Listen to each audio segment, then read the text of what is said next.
tonight. All right. All right, we are going to get rolling here. So once again, thank everybody for joining us here at Ulster Savings Bank for our home buyer workshop. Appreciate everybody taking the time out of your busy schedules to spend some time with us, learning about the wonderful world of home buying and mortgage financing. Exciting, exciting stuff. I want to introduce, I have one of my partners on board with us tonight, Alex Urban. He's one of my home mortgage professionals. He'll be helping us with some of the Q&A and some of the other parts of the presentation. We are going to be together for a while here. We do have this set up for 2 hours. We generally take a little bit less than that and then have some time open at the end for some Q&A. I will make a couple of announcements here. First of all, hopefully it's not too apparent, but I have been a little under the weather. So I do have my cough drops here with me. So if you hear me kind of crunching on them, my apologies, but kind of an unavoidable trick of the trade for tonight to keep me going here.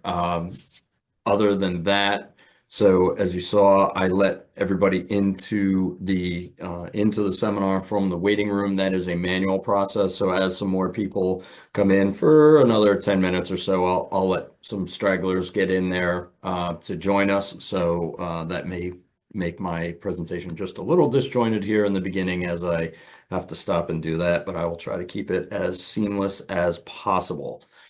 So, and they are coming in one at a time here. Okay. So, you see on the screen there, our whole point of doing these presentations, these workshops, is to give you as much information as possible, as much pertinent information as possible to help alleviate some of the stress that's involved with buying a home and securing your mortgage. And we hope that this will help you on your way. So the first rule, okay, you see on the screen, questions. Everybody's going to have questions. It's inevitable, and we expect it. What I ask you to do is just to use the chat box, depending on whether you're on a computer or on your phone or on a tablet. It might be in a different position, so I'm not sure depending on what device you're using. But if you use the chat function and just send your chat to all, okay, and that's what we'll be doing. We'll be stopping 4 or 5 times in the middle of the presentation to answer the questions. What I ask you to do is make sure your question is about something. If it's about something we've gone over already, that's fine. If it's about a different topic, if we're talking about income and you have a question about assets, just hold on to that question until we get to that section of the presentation. If it's not something that we've even covered the broad topic of yet, I just ask you to hold off on it. Many questions are going to be answered along the way. And then other ones, again, we'll do some Q&A about four times or so during the presentation. And then at the end, if we have some time and I have some voice left, then we will continue to do some questions and answers at the end. Okay, I do appreciate that. Another thing I'd ask you to do, if your screen name is not your regular name. So for instance, sometimes I'll get iPhone 267 or something like that, or I know saw somebody on here was on Fire Tablet. I just ask you to change your screen name to your name so that it's just for record keeping purposes. If you could do that for us, that would be great. Obviously, it's very difficult to answer questions of somebody named iPhone 26. It's kind of hard to narrow that down. Again, if you're on a computer, I know if you right click on your picture, then it'll give you the chance to rename. I'm not sure on an iPhone or any type of smaller device how that's going to work, but just ask you to do that. It makes it easier for us to keep track of what's going on. And again, just use the chat box to ask the questions as they come up, and we'll break multiple times throughout the presentation, give you guys the opportunity to do that. Okay, moving on. Okay, so normally we have a special guest with us for each one of these that we do. We do about 6 or 7 of these a year. So I partner up with one of our local housing agencies to help spread the word of some of the good work that they do, but also it's some opportunity for you folks that you may be in the market for getting some assistance with the either down payment or Geez, sorry. Again, I'm a little under the weather, so my mind's not quite as clear as normal.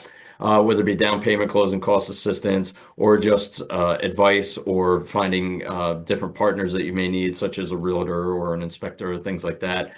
So unfortunately, my partner from Community Housing Innovations, you see on here, CHI, Community Housing Innovations, she had a family situation that she couldn't join us, but somebody that we've partnered with for a number of years here, CHI. So Tiffany Kilpatrick is the program director. They are an agency that's been around for decades. Their main office is down in White Plains. So we didn't, being that we are primarily in Dutchess, Orange, and Ulster counties, even though we do the whole state other than the 5 boroughs, but we do lend in the entire state of New York other than the 5 boroughs. So we haven't had a lot to do with them because they're primarily down in Lower Westchester, like I said, White Plains. This summer, they did open up a satellite office in Fishkill. So they're down at Westage Business Center Drive. That's down near Walmart in Fishkill. You see the phone number on the screen there and the email address of intake@communityhousing.org. Okay, they offer quite a few programs, and I apologize, I'm certainly not a hands down expert in what they do the way that Tiffany would be, but I'm just going to go over a couple of things real quick here with you. So, how can they help you? They provide all kinds of different services. You see on here pre-purchase education and counseling, post-purchase education and counseling. Why would I need that? Well, your job with being a homeowner obviously doesn't stop once the mortgage closes and you actually get the keys slid across to you. So there's all kinds of other things that you need to know about once you are a home buyer if you haven't been one before. As I said, they also have programs for down payment and closing cost assistance. They also have a really, really nice program that allows to do some repairs and renovation assistance as well. They've got a great program. And again, forgive me, I'm certainly not an expert in it the way Tiffany would have been, but they have a great program that does allow you to take out some funds for not only down payment and closing costs, but also repairs on the home in the form of a grant. So that would be monies that would not have to be paid back generally. So it can be a great opportunity for the right circumstances and the right situation.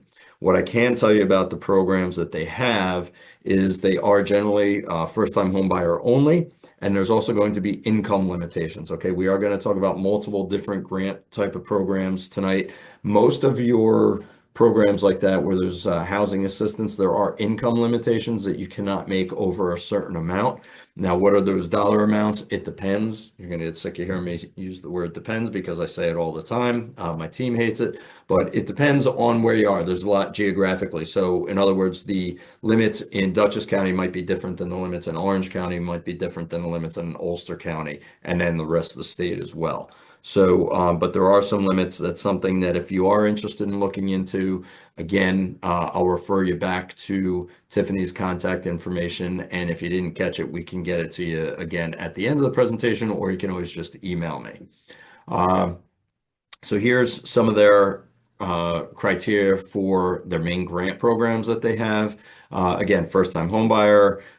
The household income must be within the limits. Now, again, this is household income. So what does that mean? That means if you have a spouse or a partner, but that both live together and are going to buy this house and both live in a new house, but only one of you is going to be on the application for the loan for whatever reason, that's fine. We're only going to qualify based off that one. But for a lot of the first-time home buyer programs, including the grant programs, they're going to look at whole house income. So if that spouse partner, even if they're not going on the contract, if they do have income, that's going to have to be taken into account as well in terms of the qualifying. Okay, so their program, the home buyer must have at least 3% into the home purchase. So if you're talking about a purchase price of $3,000, $3,000, a home price of $300,000, obviously $9,000 has to be put in from your own funds.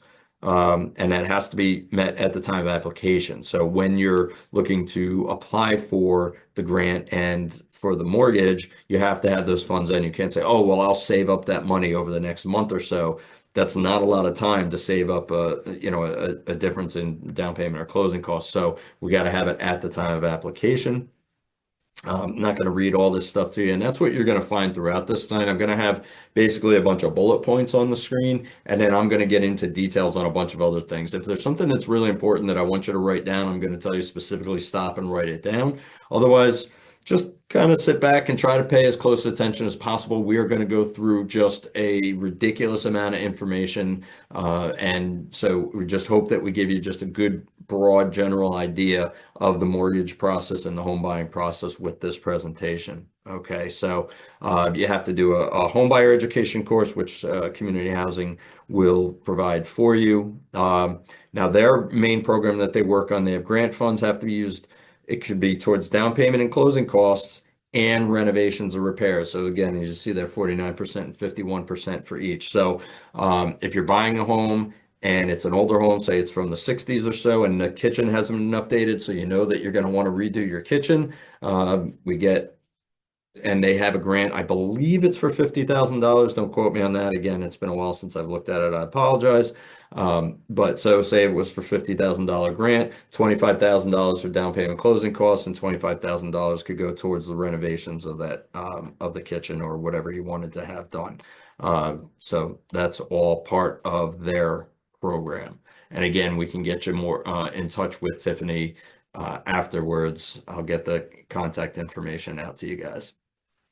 Okay, moving on. So first off, Ulster Savings Bank. Who is Ulster Savings Bank? Okay, so many of you obviously should be familiar with us. If you're not, we have been around for over 170 years now, serving our local communities. We have 15 branch locations and 2 lending offices. The lending offices, our headquarters is in Kingston on Schwenk Drive. We also have a mortgage. We also have a mortgage lending office in Goshen, okay, down in Orange County. We do have bank branches all over Dutchess, Orange, and Ulster County, and many of our loan officers can meet with you at a local bank branch if that is something that you need to do. Of course, in this day and age, it's also very easy to take care of your business all over the phone and online between emails and our document portal for our internal program. It's real nice and user friendly. And our loan officers, once you get set up with a specific loan officer, if you're not already, they will certainly help to get you associated with that. Okay. We are a full service community bank. What that means is we do not answer to shareholders. We answer to the communities that we serve and our members. Okay. And in the last 25 years, you see we've donated over $15 million and just thousands of hours to local charities. We do a lot of philanthropic work in the area, not just with housing agencies, with all different types of not-for-profit agencies primarily in the 3 counties that we have what we call our footprint in, where we have the branches Dutchess, Orange, and Ulster counties. Okay. I said before, I'll say it again, we do lend anywhere in New York State except for the 5 boroughs. So that includes down in Long Island and all the way up if you were up in Syracuse or something like that, which, good luck to you these days, this time of year up there. So we also have full service other products that we do. We have an investment arm, we have tax and payroll services, and we do have our own sister agency. They're part of Ulster Savings, our own full service insurance agency, where you can get your homeowner's insurance, car insurance, renter's insurance, whatever you need through them. Okay, so pretty much anything that you have from a financial aspect, Ulster Savings can assist you with. Okay. All right. My apologies again if you missed the opening ceremonies. I am a little under the weather, so I apologize for the tone of my voice. And if I start coughing in your ear or whatnot, I'll try to keep everything to a minimum here. Okay, so let's get into the meat and potatoes here of mortgages. What are the 4 C's of mortgage lending? You see on the screen: capital, capacity, credit, and collateral. We're going to get into each one of these as well as a bunch of other stuff in great detail. So your capital. Okay, that's what we call the first C. Capital is your money. Okay, where is your money actually coming from? What do you need from your side of the table to put into the transaction. So you're going to need money potentially for down payment, closing costs, escrow, and reserve. So we're going to get into each one of these topics in pretty good detail here. So the first thing, down payment. How much do I need in down payment? Well, it depends. We have all different kinds of programs, okay? We can do programs with as little as 5% down, as little as 3% down, and we even have some programs that are essentially 100% financing, okay? So it depends on not only what your needs are, but what your wants are, because you may qualify for one of the real low down payment programs, but it may not be something that you need. You may be in a position where you had somebody that gifted you a large sum of money, or you've been able to save up money on your own, or some combination between the two, where you don't need to do a low down payment program. Maybe you choose to, but maybe you don't. Okay, obviously, the less that you put down, the higher your loan amount's going to be, the higher your payment's going to be. So that is a trade-off that there's no right or wrong answer to. It's all dependent upon what your individual situation is. So how much do I need for down payment? It depends. Closing costs, similar answer to that. Okay, how much do I need for closing costs? It really does depend. Depends on what the program is, and it depends on what type of price range that you're going to be looking in. Some of your closing costs are fixed costs. Okay, we have things like the appraisal. For the most part, an appraisal, whether you're buying a $100,000 house or an $800,000 house, your appraisal is going to cost you I think we're at $475 right now. That's going to be the same no matter what where that purchase price is. Your credit reports are going to be the same. Doesn't matter what your purchase price is. Things like that. Okay. Other parts of the closing costs are a percentage of either the purchase price or the loan amount.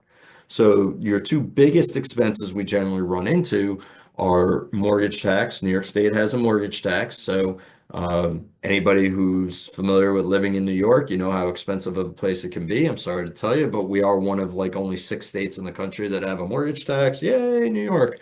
So that is something. Now that obviously, depending on how much your mortgage amount is, that's going to change where the mortgage tax comes into play. That does also change geographically. Again, Dutchess County is different than Ulster County, which is different than Orange County.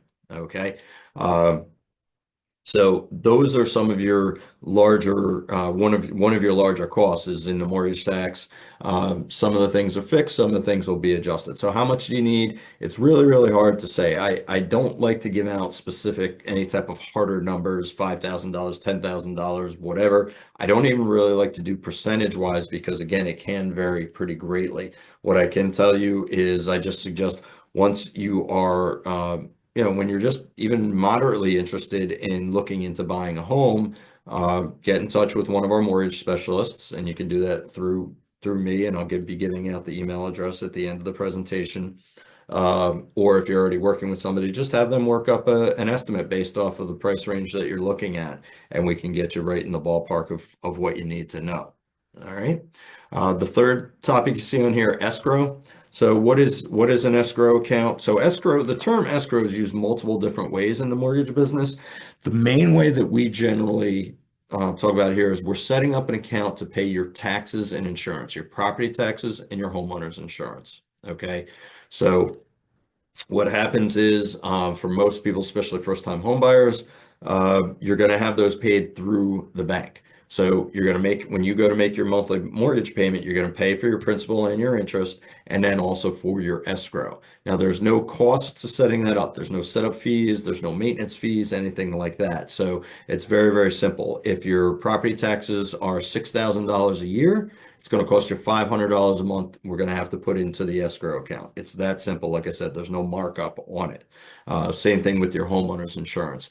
So what happens is the taxes in our areas, most of our areas that we're working in, are due in September, and then again in January. There's a school tax in September, and then the town and county taxes due in January. So because there's two different taxes that are collected at two different times, the amount that you're going to need to put into the escrow account is going to depend on what time of year that you're closing and buying. So if you're buying coming up here in the spring, the amount you're going to need to put in isn't that great, because we're going to have 8-9 months before the next payment is due. But if you happen to close on a file in August and the tax is due in September, you're going to need basically that full year of taxes to go into that escrow account, because it's going to be due basically before you even have a payment made.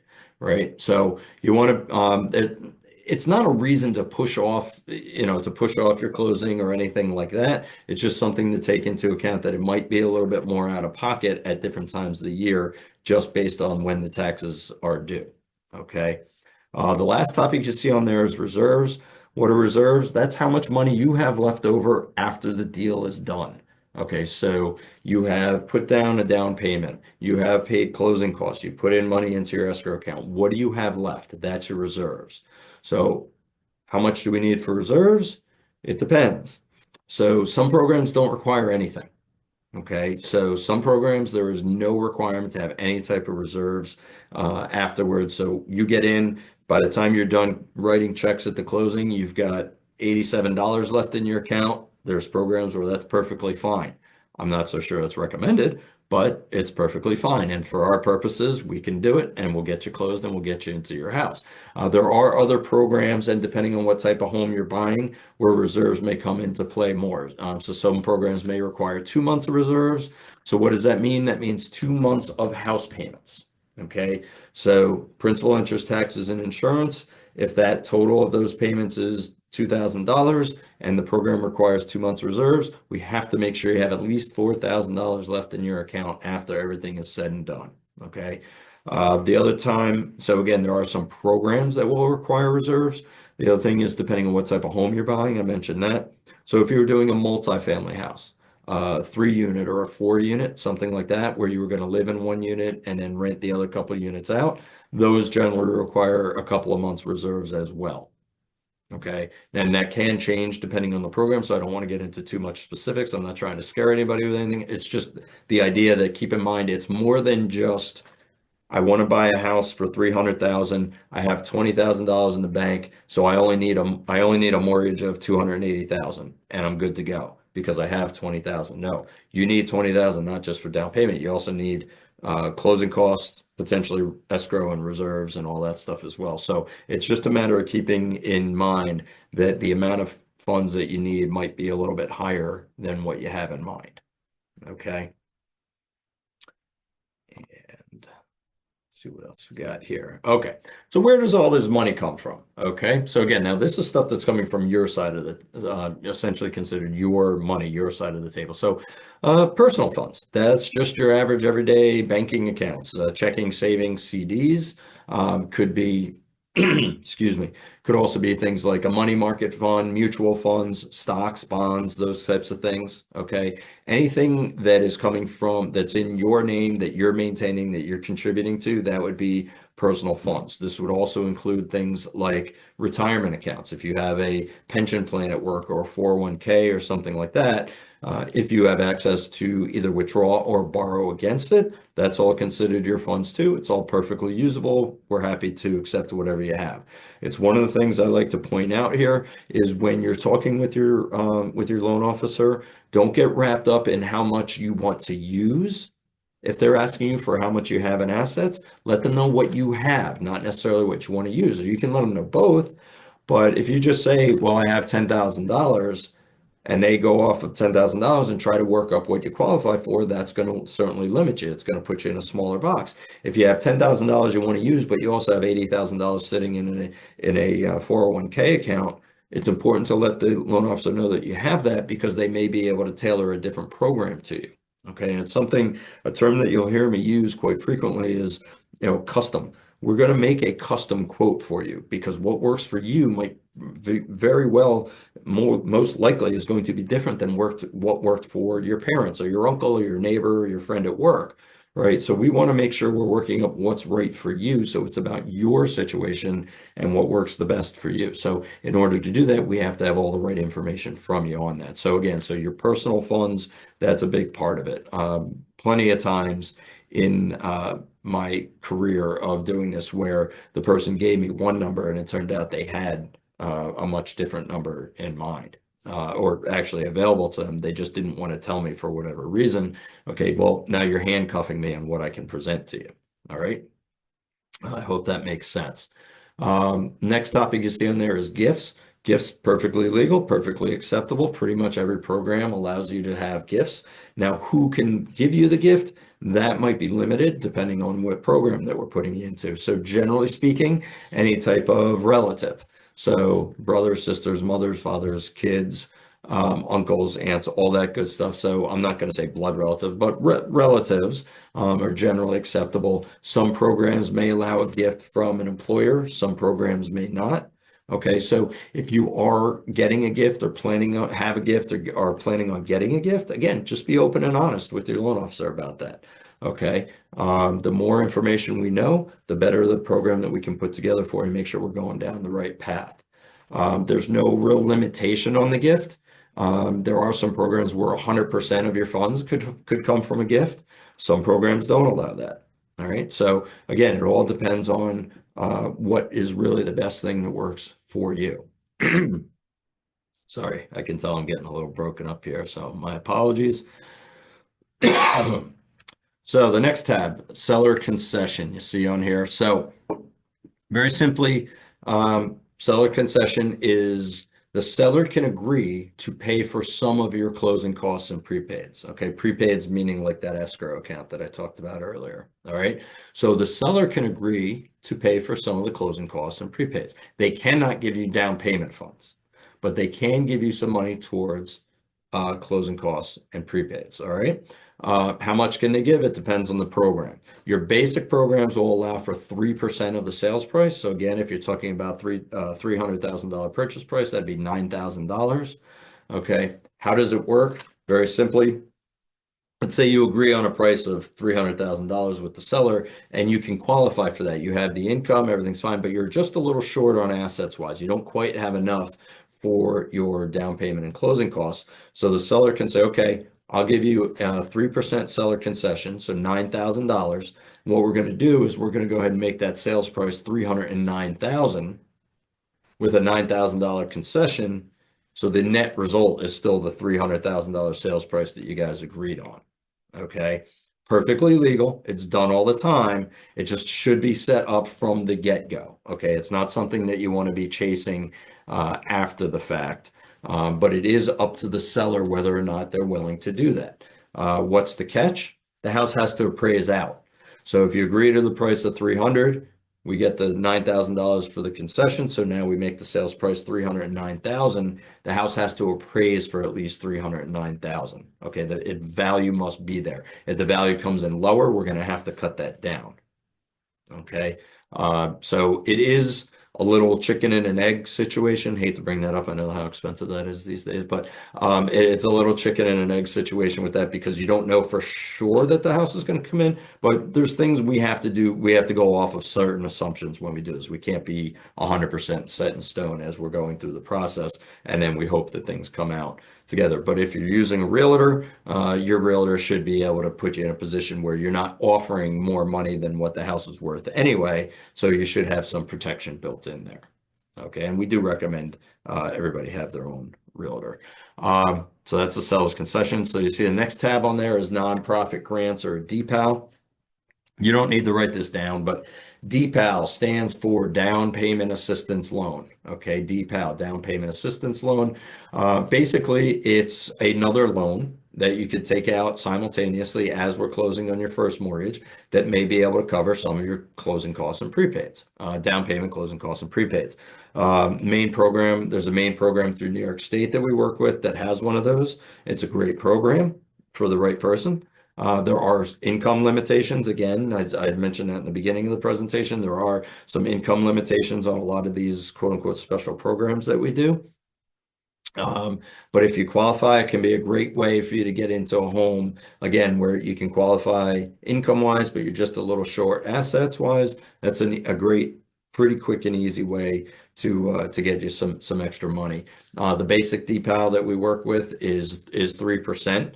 So the first mortgage can do 97% financing, and then we can do a 3% DPAL. So again, essentially 100% financing of the sales price. And then you would need some of your own money for the closing costs and escrow at that point. Okay. As far as other nonprofit grants that are out there, we work with a bunch of housing agencies, CHI, who I discussed it in the beginning of the presentation. There's also primarily in Orange County, we work with Pathstone, an agency called Pathstone. And in Ulster County, the main company that we work with, they're hand in hand, is called RUPCO, RUPCO, RUPCO. And they have different grants at different times that we encourage everybody to give a call up there and see what they have available at different times. We can't keep track of all of the grants all the times because like I said, we cover basically the whole New York State other than the 5 boroughs. And these grants do come and go.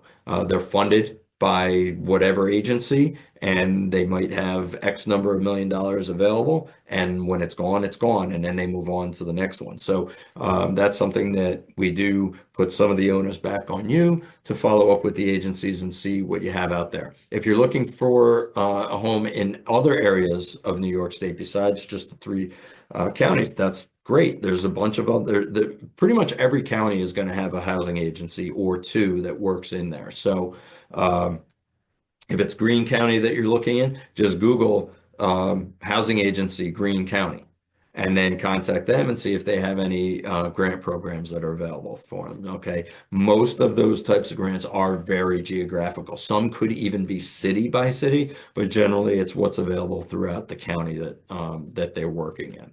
Okay. So the next one that you're looking at, the Homebuyer Dream Program. So this is a great program that Ulster Savings participates in. It is, I believe this is the 5th year that this program has been out there. What happens is it gets funded every year in the beginning of the year. We find out it's through an agency that we work with hand in hand in New York State. We get allotted a certain amount of funds for the Homebuyer Dream Program.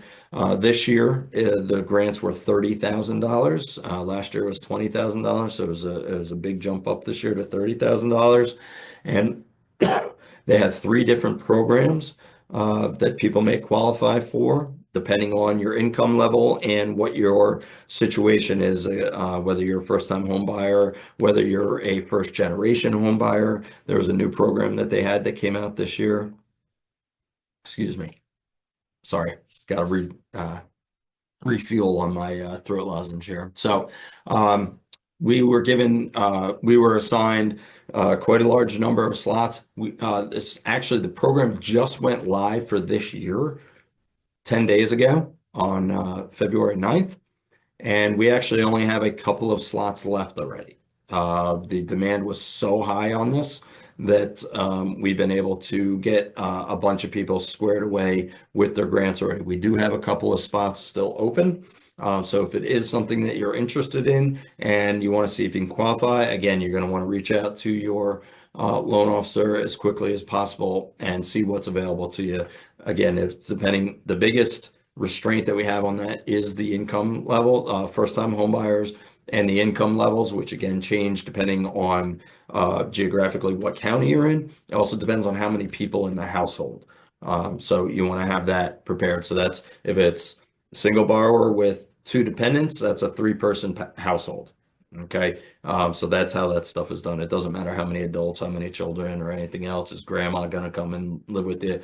That's fine. So the income limits are a little bit higher for a 3-person or more household than a 1 or 2-person household. So like I said, those slots are going very, very fast. What happens with that is the funds are issued, like I said, at the beginning of the year. This just went live 10 days ago.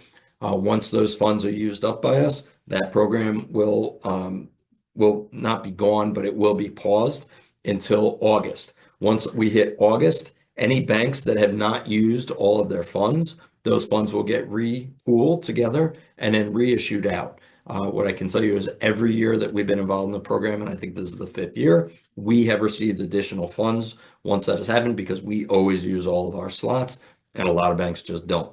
So we usually wind up so we have this big gap a lot of times, several months in between where we don't have it available, and then all of a sudden we're going to have it available again.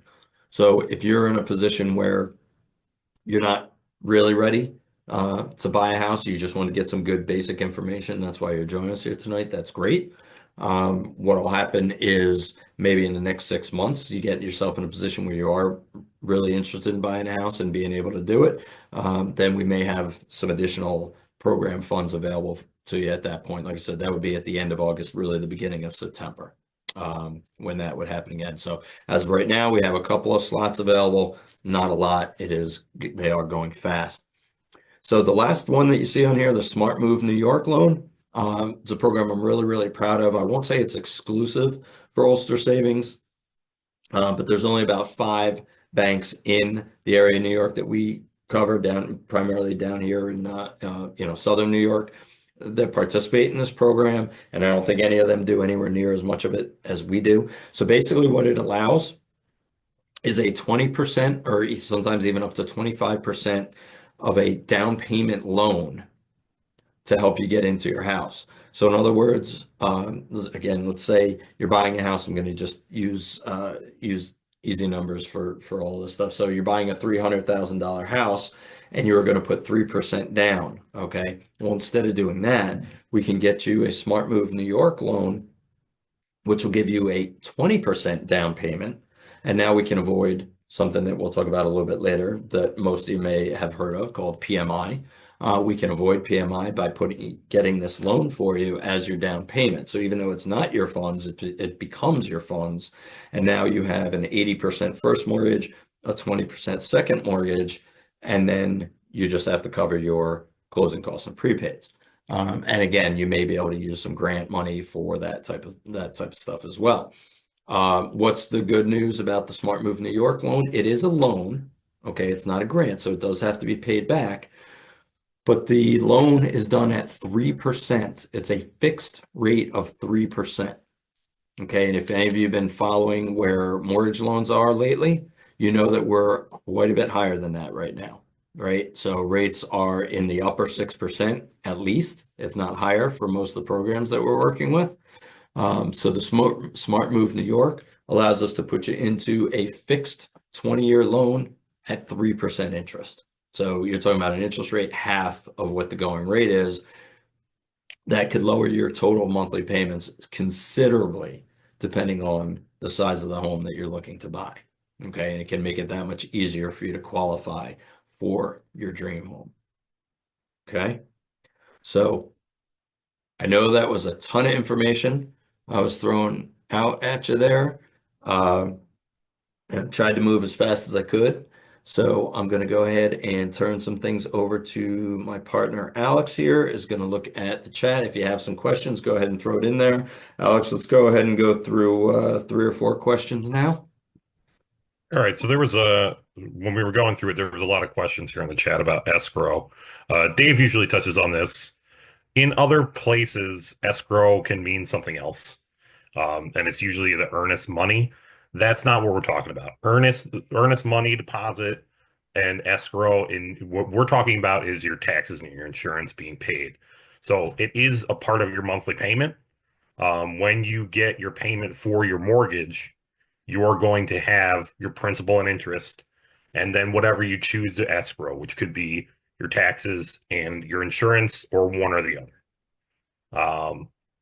Yeah. And when you're going to pay it, yes. So if you buy a house, you're going to have to pay the taxes up to a certain point. It depends on what month. And you may have to pay some back stuff depending on what the terms of your purchase are.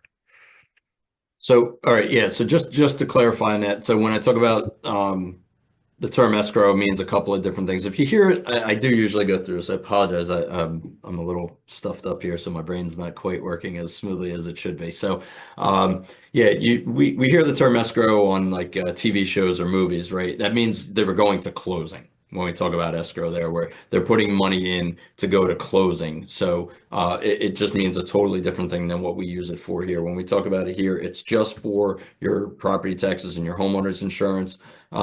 I always recommend just assume you're going to need 1 full year of taxes and insurance at the closing. It's not going to be quite that much, but if you figure on what year, you're going to be safe. So if the property taxes are $7,500 and your homeowner's insurance is $1,000, that's $8,500 just for setting up that escrow account. It's not going to be that much when you get to the table, but it's not going to be miles away from that either. Okay, so if you, again, I'm very conservative with my approach on this. I never want to set anybody up to fail. I want things to get better for you, not worse, as we go along in the process. So if you assume that you're going to need 1 year and you wind up needing 10 months worth, now it's a little victory that you got for yourself at the closing table. Okay. What else we got there, Al? And that's what we got. We had so what is the benefit of choosing your escrow? So it's when you want to pay, really. Yeah, Uh, it's a matter of ease of budgeting. right. It's really the way that we talk about it. Um, okay, and I can tell you, I own a home in Dutchess County. Our taxes generally are a little bit higher than like Ulster County. Um, Orange County is probably a lot of areas are about the same. But um, so instead of having to write, and I don't even know what the number is off the top of my head because it's been 4 months now, but instead of having to write a check for $5,000 for my school tax bill in September, I just put in, $400 a month. And then this way I'm budgeting throughout the year. So when that tax bill comes, I'm not in shock of like, oh my God, I need $6,000. Okay, the money's there, it's sitting there and it's waiting for me. And then the same thing, homeowners insurance is a little less painful. Obviously, those numbers are usually a lot less, but it's really just about the ease of budgeting. I personally, I've been in this business 30 years. I own my home. I've had a couple of mortgages. I have always escrowed because I don't want to get hit with that big bill. And it's twice a year because you get hit in September, and then what happens all of a sudden in January, as the Christmas bills are coming due, there's another tax bill due, and that is not a fun place to be, to try to come up with that again. Okay, and by doing it that way, you're not getting hit with any type of penalties from the town, because you had to make a partial payment on your taxes or anything like that. All right. Is that where we're at with capital? Yeah, and where you would go to find more about these programs is either you talk to your loan officer directly. There is information that you can pull online, but your best source is going to be the loan officer that you're working with directly. So we're experts Yeah. and we're not expecting you to be an expert in these programs. We should be. Um, Talk to your loan officer. Yeah. Yeah, and you're gonna find that throughout. Like I said, I could do a full hour on some of these programs that we have, and Alex can painfully tell you that that's the case. An hour would be light for me to explain, for me to go over some of this stuff with you guys. It's not the most exciting stuff in the world, but my team knows it. So just, I mean, you're welcome to Google things and look it up. But these are programs that we have available to us, or the housing agencies that we partner with have available to them. So rely on the experts to get you the information on that stuff. Okay. All right. Checking my time here. All right, I'm gonna pick up the pace a little. So, our second C, capacity. So, what is this? This is how are you going to pay for the house? Okay, great. Now you've closed on the house. Now what? Now you got to pay for it, right? You got to pay everything back. So, what are we going to look at? We're going to look at your current income. We're going to look at the history and the stability of that income, and what are the sources of income that you have. All right. So, the gut thing that we talk about on this is, what do you do for a living? Well, a lot of people have plenty of income sources that aren't from a job, right? So it's not just about job, it's about what are your sources of income. So it could be from a regular W-2 job. So you've got a salary, you're an hourly employee. Do you have commissions? Do you have bonuses? Do you have tips? Whatever you have. This is the information that you're going to need to provide to your loan officer. We need to know, what are your sources of the income currently. Are you self-employed? Okay, so are we looking at having to get tax returns and do a calculation when it comes to anybody that's self-employed? It's not just what do you claim as your top line number, and it's not what do you claim as your bottom line number on the tax return. It's generally somewhere in between. Okay, there's a series of pluses and minuses that we go through and calculate out to see what is your usable income, and that's what we're looking at. What can we use to qualify you with? All right. Some of the programs that we work with, they have different ways to qualify it. So we have to take a look and see what are their requirements. There are some certain times where there might be a calculation that I don't necessarily think is the best way to go, but the program requires it. So that's what we're going to use. But what are your sources of income? So if you have a regular job and I always use the example of a teacher and you make $78,000 a year, that's great. We take the $78,000 a year, we divide by 12, boom, there's your income, nice and easy. Okay. Most people aren't in that boat. They have some kind of fluctuating situation, whether it be hours that fluctuate, or again, commissions or overtime or bonus or something like that. That's where the history comes into play. We don't want to take a look at, say, you're primarily commissioned, you're a car salesman or what have you. We don't want to just look at your best month ever and say, oh, we're going to qualify you based off of that, because you have to be able to afford your home based off your worst month too, right? So there's a payment due every month. So we got to make sure that we're not putting you in a position to fail. So that's where a lot of the history and the stability of the income come into play, where we're going to look at it over a period of time and say, okay, if you've got any type of fluctuating income, all right, so we're talking about maybe fluctuating hours, bonus, commission, those types of things, self-employment. We're going to look at it typically over a 2-year history. That's what we're looking at, because the shorter the period that we look at, the less reliable that number is. Okay. If you work retail or in the hospitality, restaurant field in December, you probably did awesome. That may not be the same numbers that you're going to get in May or September or whatnot. So we are going to stretch those numbers out and smooth that out over a long period of time. At least a year. We're generally looking for up to 2 years history of that to make sure that we are not putting you in a position to fail.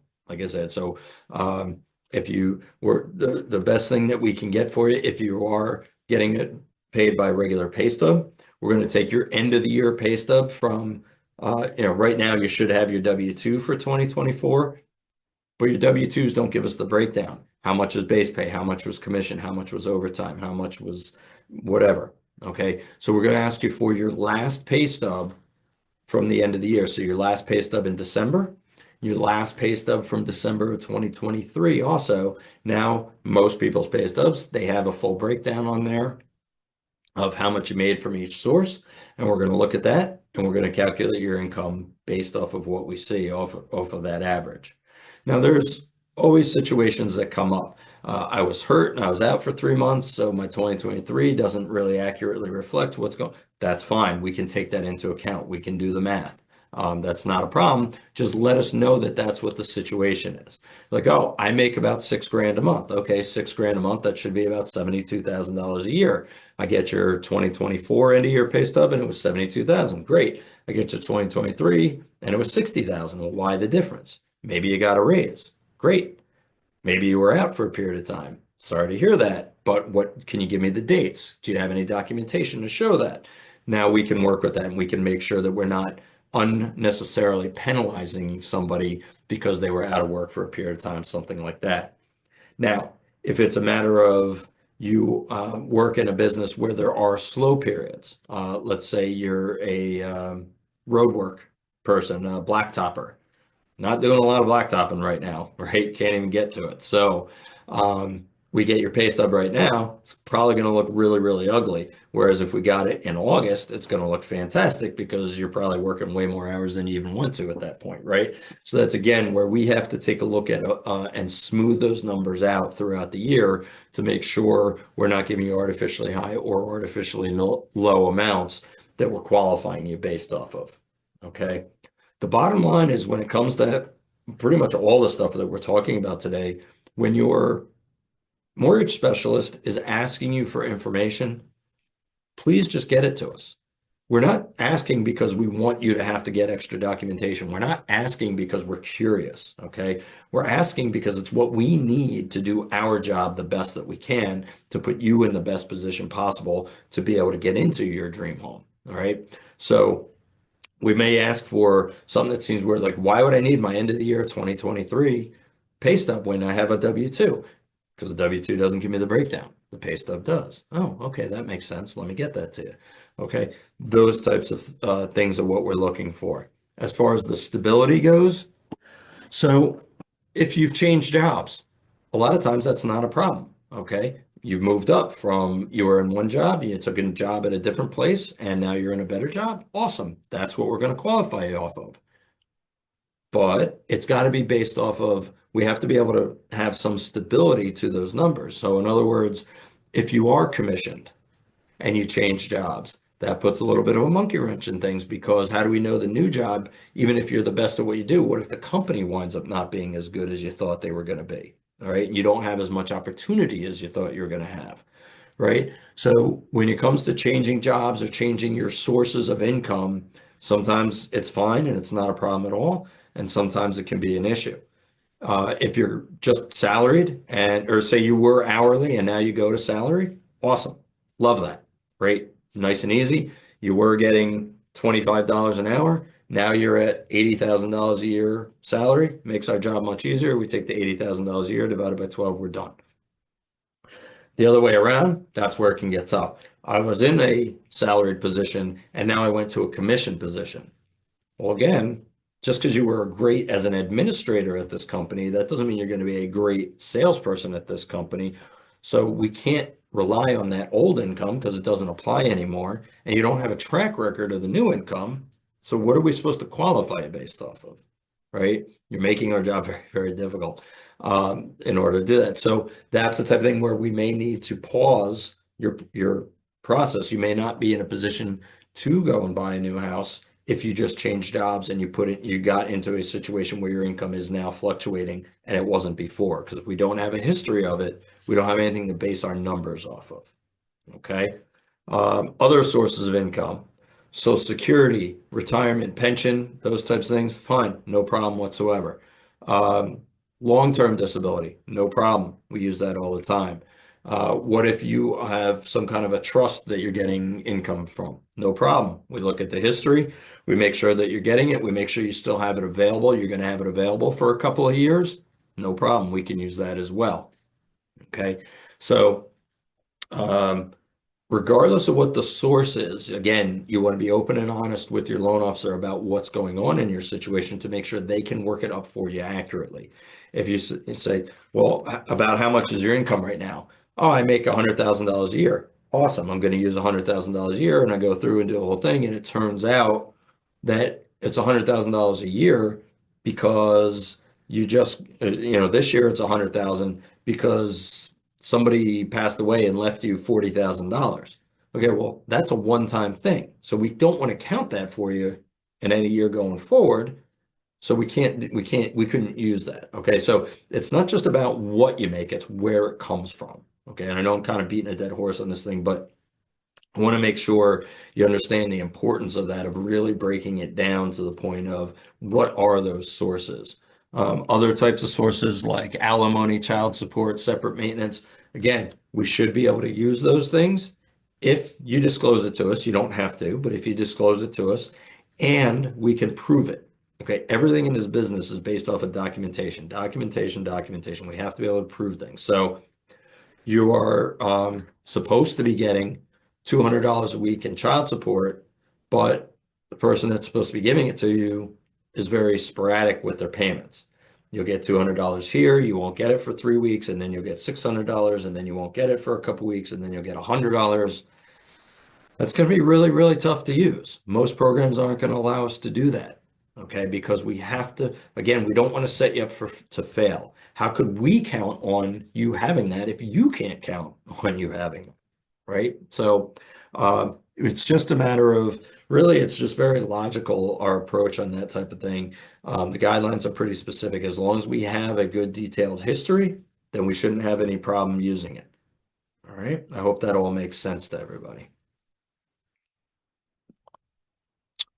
So when we talk about making your house payment, we talk about that a lot. So what does that include? We've talked about it a couple of times. You see on the screen there. So it is your principal and interest. That's your basic mortgage. The taxes and insurance. That's your escrow account. We talked about that. Alex talked about that a little bit ago. Your HOA management or maintenance fees. That would be if you're buying in a condo or a co-op or a townhouse generally. It could be a single family house and there might just be some kind of a road maintenance agreement, or you might have some kind of homeowners association. We don't have a lot of them in our area. Again, that's more of a Hollywood thing that you see on TV shows and stuff. But in our area, we don't have a lot of those. But certainly condos and townhouses.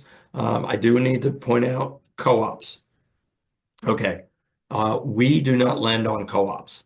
We don't have a lot in our main footprint as far as Dutchess, Orange, and Ulster County. There are some. That's mostly a Westchester and a New York City thing, Rockland County thing. We don't lend on them. That is a different animal. You are not buying real estate when you buy a co-op. You're actually buying shares in a real estate company, essentially. It's a totally different animal, and we just don't lend on them. Nothing wrong with them. It's just a different thing than what we do. We don't have enough of them around here for us to really focus on putting a program together for that. So I just need to point that out. But if you have that, if it's a condo or a townhouse or some kind of a community where you have that, that is considered part of your house payment, but we would never collect for that. Okay, so taxes, insurance, principal, interest, that you're all going to pay to us one check. If you're escrowing, it's all just one check, or who writes a check? I'm old school. What can I tell you? I know most people don't write checks these days. So if you're whatever, however, transferring your money one time, that's fine. Principal, interest, tax, and insurance. Your homeowners association dues or management fees, that you would still pay separately to that agency, however they want to collect it. Again, I'm sure pretty much all of them can get you set up on auto pay, but that would be separate. So that's what's included in your house payment. Okay. What's not included in there? Because don't think that's all that you're going to have. There's a million things as a homeowner. I can tell you there's a ton of stuff that's not included in there. My garbage and recycling pickup, my electric bill, my oil or gas bill, yard maintenance, snow shoveling, whatever the case is. There's all other kinds of things that are involved in owning a home that are not what we consider part of your actual house payment. So these are the things that we are specifically talking about. So one of the terms that you'll hear a lot is debt ratios, or DTI, debt to income, DTI, debt ratios. So there's two ratios that we use. One is the front ratio, or the housing ratio. So that is the percentage of your gross monthly income that's going towards that house payment that we just talked about. So you see the example on the screen here, very simple, 7,000 in income, P&I, principal and interest, taxes, and insurance. Okay, all together, it's 2,509. If your income was $7,000 a month, that would be a housing ratio of 36%. Is that good? Yeah, actually, that's pretty good. We have programs where the housing ratio can go all the way up to 50%. Again, that may not be recommended, but it is possible. Okay. Generally speaking, we want to see that number in the low 40s. That's usually what we're looking for. But there are some programs where we can actually take that up to 50% of your income going towards your house payment. Okay. Then we have what's called the back end ratio. Eventually. Here, sorry. The back end ratio, or your total ratio. So this is the amount of your gross monthly income that goes towards the house payment, plus all other credit payments. Now notice I didn't say all other payments, just all other credit payments. So in this case, we've got our front payment, our house payment of 2,509. Say we have credit cards of $250 a month, a car loan. Our total debt now works out to be $3,134. Out of that $7,000 income, that's 45% of the back end ratio. Is that good? Yeah, that's pretty good. That's pretty good. Again, the max that we do is up to 50%. But wait, Dave, you said you could have a 50% on your front end ratio. Yeah, you can if you have no other debt. Now, I don't know anybody who has no other debt, but it's theoretically possible that people have no other debt. So they could do their full payment could go up over $3,000 in this instance, and they would only be at 45% and they could still qualify. Okay, so the back end ratio, we want to keep that somewhere in the mid 40s. And again, we have a couple of programs we can actually go as high as 50%. All right. Now, I do want to point out with this, We're talking about your gross income. Okay, so $7,000 a month, that's $84,000 a year. You're a teacher, you make $84,000 a year. Here's their numbers that apply to you. What's the flaw in this? We're talking about gross. You don't live off of your gross, you live off of your net, right? Anybody that has a regular job, regular W-2 job, you know how painfully different it is between your gross and your net, right? So you've got your federal taxes, your state taxes, you've got your Social Security coming out, you've got you may have 401k money coming out, you may have health insurance coming out. And if you're health insurance for a family, if you're the one who's providing the health insurance, that's a much bigger number coming out. So you know your difference between your gross and your net at the end of each paycheck is quite a big difference. We are qualifying you. We're doing all of our numbers off of your gross. Okay. So if you have extra things coming out, so again, your health insurance, your retirement plan, maybe you have some supplemental insurance, your Aflac, that type of stuff coming out, you need to take that into account because we're qualifying you off the gross, but you have to live off of it. So you have to look at it from a real life standpoint. Okay. But from a qualifying standpoint, we're going off of the gross numbers on that. All right. Just want to make sure everybody's clear. So if we're at $7,000 gross and we're at a back end ratio of 45%, if your take home's only $5,000, look at that. You're well over 50% of your income. That's not leaving a lot of money to go towards all that other stuff we talked about. Again, your garbage pickup, your electric bill, food, clothing, that type of stuff, going out to eat, going to the movies, whatever. So that's where, there's the two ends of it. There's what we can qualify you for, and then there's what you should do. We can't tell you what you should do. You have to work on that yourself and factor in to make sure that you are comfortable, truly comfortable with the house payment we're putting you into. Okay. Um, I just always feel the need to clarify that with everybody. And I think with that, I'm going to go ahead and ask Alex to go and take a look and see what do we got for questions while I take a drink. And we're back. How's everybody doing? You feeling good? You're awake? We don't have too much going on here. Oh, As far as we do have a question about kind of a specific loan program. We're not going to really get into too much of specific loan programs tonight. We're going to kind of give you a general overview. Again, that's something once you start talking to your loan officer, we can get into the specifics of, different types of loans and different types of programs. We'll get into that. And again, we're kind of back on escrow, but if you choose to escrow, you're going to escrow that's on your mortgage. That's you choose escrow at closing. You make a choice before we close. Then you escrow on the tax. This is not something that you change later on. okay.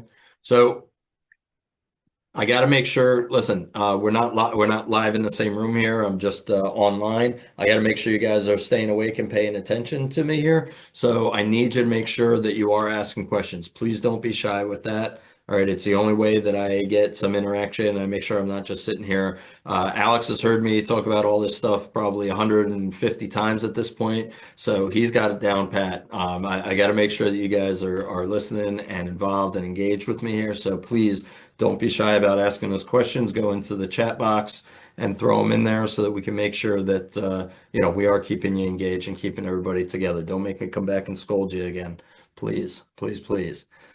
All right. If there's nothing on that, we'll go ahead and move on. Plus I could use the break. But, Oh, here we go. Now we've Oh. scared him. Oh, Dwayne, my man Dwayne, what do you got for me? When does the grant money for down payment take effect, especially if you're already in contract and already put money towards a down payment? That's a good question. Okay, so yeah, so when we talk about the excuse me, when we talk about down payment, that doesn't necessarily mean what you give over to the seller as you're signing your contract or as you're coming to your accepted offer. Again, we use these terms interchangeably with different meanings. So all the in the grand scheme of things, down payment is just the difference between the purchase price and your loan amount. So let's say you were putting $300,000 purchase price and you're going to put 10% down, so $30,000 and your loan amount would be 270. You wouldn't generally give that full 10% at the signing of the contract. That's part of your negotiation. Okay, that's between you and your attorney and the seller side and their attorney and what they want, what you guys can come together on. So you may decide, for me as a buyer standpoint, I want to put as little as possible down up front because I want to hold on to my money as long as possible. From the seller standpoint, of course, they want as much down as possible because it really cements you in and keep you from walking away from walking away because you put more money in, more skin in the game, as we like to say. So maybe you guys come to an agreement that, all right, I'll give a $5,000 down payment when I'm signing the contract. But that doesn't mean that that's all that you're putting down as the process goes along. At the closing table, again, your loan amount, your purchase price minus your loan amount, that is your down payment. So at that point, you would still have $25,000 more that you'd be putting down at that point. So if we do have a program where you have a grant money or DPOW to put into it, that's fine. That can be on top of the money that you already gave them. And in some cases, it can replace that money. There are some programs where once you've given money to the seller, basically that's done. We can't do anything with that. There's other programs where you can get your own money back at the closing. So you can't make money on a purchase as the buyer. You can't make money. We can't give you money to walk away with, but you might be able to get your money back. So let's say it's that situation. Let's say you did give the full 30,000 up front, but it turns out you qualify for a 5% down. So you want to get that $15,000 back. You could get that back at closing. Or that 15,000, that extra 15,000 would just go towards your closing costs and escrow account or something like that. Same thing, the grant money could then go towards the down payment and you could get your down payment money back essentially. Okay, so it's only too late once you've closed. Once you've closed and the keys get slid across the table to you, now it's too late. The other thing is if you're in the middle of your process and you're basically ready to close, now if you want to look into a grant program at that point, the seller's got to be on board with you holding things up because they're not instantaneous. We are dealing with an outside agency. There's an application process. And we have to get the approval and get that all set up. Sometimes there's additional documents that have to be disclosed to you. So there is a time frame that comes into play with those as well. If we start it at the time when we're starting the application, it's almost never any type of issue. But if you were 90% of the way done and then tried to start at that point, that could cause some friction with the seller side. Right? That's pretty much what they were asking, Alex, you think? Yeah, I think Yeah. so. We did have a couple more slide in.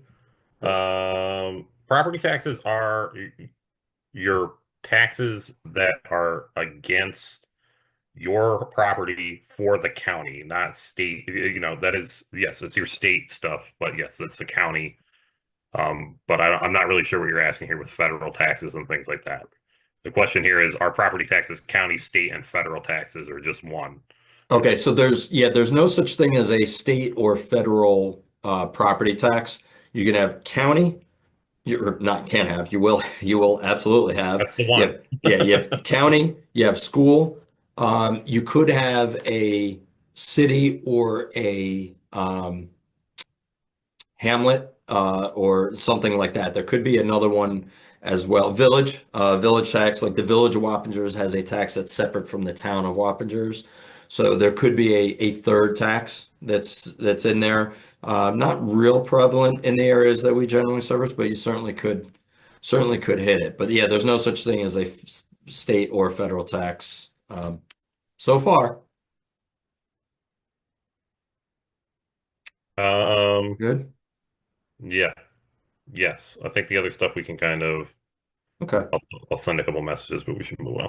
Okay, and again, at the end of the presentation, we can certainly, if we have time and I have some voice left, we'll stay on and maybe we could at that point, we could get into some more specific questions that you folks have, or you just email them off to me when I give you the email address at the end of the presentation. Okay. Okay. We're halfway done with the C's, believe it or not. Third C, credit. Ooh, scary. Okay. So what are we looking at here when it comes to credit? So credit score, that's a big thing. What happens is there's three bureaus. We're going to run all three. When we run a mortgage credit report, it runs all three bureaus, and we're taking your middle score is what's becomes your qualifying score. It's not an average of the three scores. It's just the middle score. If there's two borrowers, we get the average. We get the middle score for the first borrower, the middle score for the second borrower. The lower of those two numbers, that becomes your qualifying score. Again, we're not averaging them or anything like that. That's for 90% of the programs out there. There's a few other quirky things, but I'm gonna keep to this. So your credit scores are very, very important. What is a good score? What type of score do we need to qualify? Well, that, like most things, depends. Okay, so your credit scores in general run from about 825 down to 500 or so. And yes, every now and then we'll see somebody below 500, and it is possible to see somebody above an 825, but let's just focus on that for now. And when I'm talking about this stuff, this is not an Ulster Savings Bank thing. This is how mortgages work in the United States. Okay, pretty much every mortgage company is going to have the same guidelines on this. There's some federal standards that are out there, and we abide by those. So what's generally you're looking at is anything 780 and above as a qualifying score. That's your top box. Okay, 780 and above is your top box. As little as 4 years ago, that was 740. 740 and above was the top box. That's been revamped because why leave something that's been working for 25 years? Why leave that alone? Let's throw some monkey wrenches into things, right? That's what our government does. So now it's 780 and above. Basically, every 20 points below there, that can put you into a slightly different category. Okay, so 780 and above is A plus, 760 to 780 would be an A, and then we go down from there. What are we looking at as far as a minimum score? Depends on the program that we're looking at. We have some programs where 680 could be the minimum score. We have programs where it could be as low as 620 or 640, again, depending on the program. All right. Now that doesn't mean if you're below that there's nothing that we can do for you. We have some really aggressive programs that we can work with some people depending on the situation. If you just had a bankruptcy 2 months ago and that's why your credit score is at a 520, we're probably not doing much of anything with you on that right now. We're just going to counsel you. Here's what you need to do to get yourself in position so that we can do something for you. But we're not just going to be able to, start fresh. It doesn't, a bankruptcy doesn't just wipe the slate clean immediately. Some time has to go by for that, right? But your credit score is very, very important. How do your credit scores get calculated? Well, like I said, there's three main bureaus out there. They each have their own programs, their own algorithms. I don't pretend to know what their, answer keys are for that. They don't release those. That's not public. That's not for public consumption. What I can tell you is each bureau does have their own little quirks to it. So you might be a situation where just because you have one good score or one bad score, that doesn't have anything to do with the other two bureaus. I've seen over 100-point difference between one bureau to another before for the same borrower. Okay. On the surface, it doesn't sound like that makes any sense, but like I said, they have their own algorithms and they can calculate those scores out to be whatever they want to be. So, excuse me. Generally speaking, we're going to look at, as I already talked about, it's going to be that middle score. Okay, that becomes your qualifying score. What does this affect? It can affect, quite frankly, just a yes, no. It can be your score is below a certain point.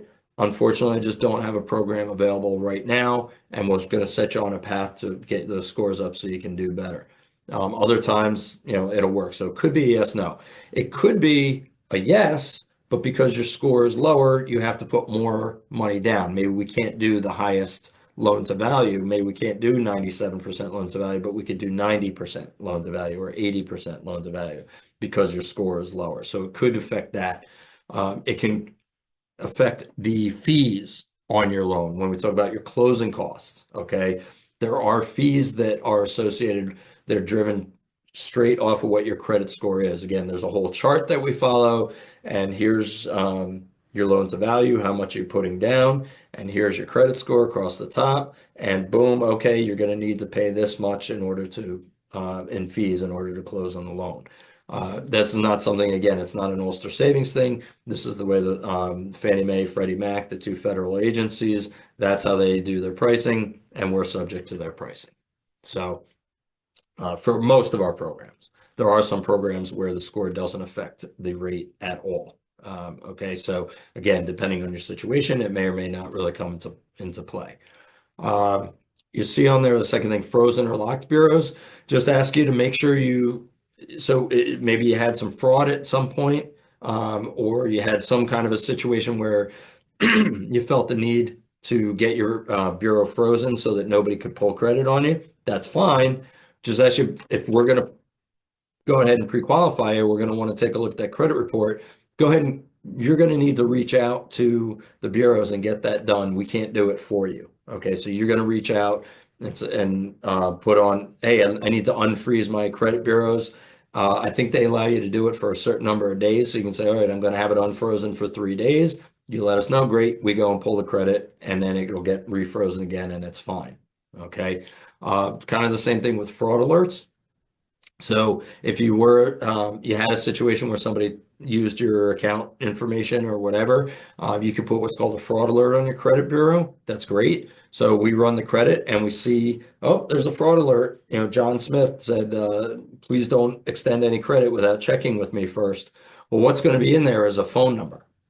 We have to call that phone number to clear that fraud alert. I can call up and say, Mr. Smith, I see you had a fraud alert here. Is this you? Yes. Okay. And we'll ask you some questions about some things on the credit report, verify that it's you. Great. Now we're moving on. If that phone number is not correct, okay, it's not a deal killer, but it's definitely a speed bump. All right. So if you have an old cell phone number on there, or you have an old landline number that's on your fraud alert and you don't have a landline anymore, just make sure you go out there and update that information, make sure it's up to date so that we're going to do our thing. We can pull the credit without any problems. We can move your file along in a reasonable time frame. Okay. In addition to the credit score, we're also looking at credit history. So it's not just the score, it's also what is actually on the bureau. So I've seen people with good scores, but I look at the report and not particularly good in terms of your credit history, and vice versa, where I thought the credit history was pretty good, but for whatever reason, the credit score just wasn't. All right. So what's actually on the bureau does come into play in terms of your credit history. How long have you had credit for? How many accounts do you have credit out there? And again, there's no right answer necessarily in terms of is 5 accounts good, but 7 accounts is too many, or 3 accounts is good, or whatever. It's just these are all things that are going to come into play and can affect your score and can affect your qualifying. Okay. So when it comes to number of active accounts, we're generally looking for at least 3. If you have less than 3 active accounts, the credit score is not really based on much then. Okay, so that becomes a little tough. Some of the programs that we work with, we have to have at least 3 active accounts in order to move forward with you.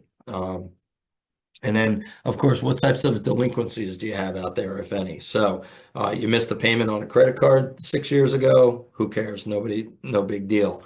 You missed your car payment last month. Okay, a little bit of a red flag there. What's going on? Was it just an oversight thing, or did you get a little over your head and that's why you had to miss a payment on it?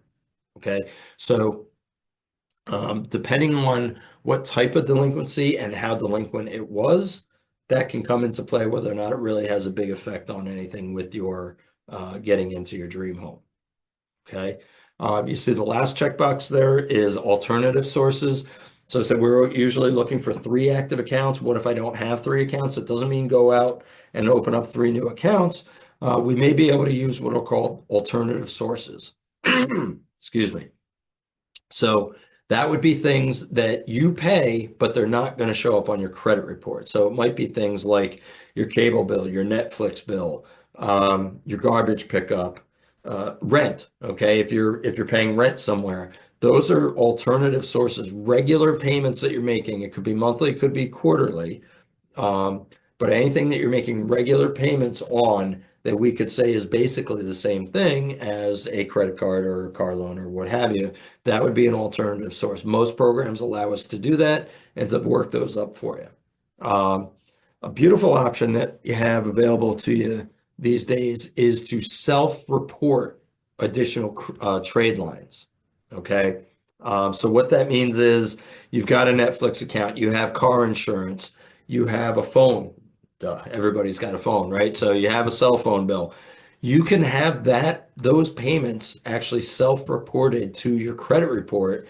And as long as you're making those payments on time, that can help out as far as establishing your credit history and even increasing your credit scores. Okay, so I do encourage you to look into that. That's something you have to contact the credit bureaus directly. We can't do that for you, but you can contact the credit bureaus directly and have those called self-reported accounts put out there. And your credit report is that much more complete. And like I said, as long as you're keeping up with those payments, it can make your scores go up as well. Okay. You see at the bottom of the page here, annualcreditreport.com. That is something I'm going to ask you to write down, annualcreditreport.com. This is the government-sponsored website.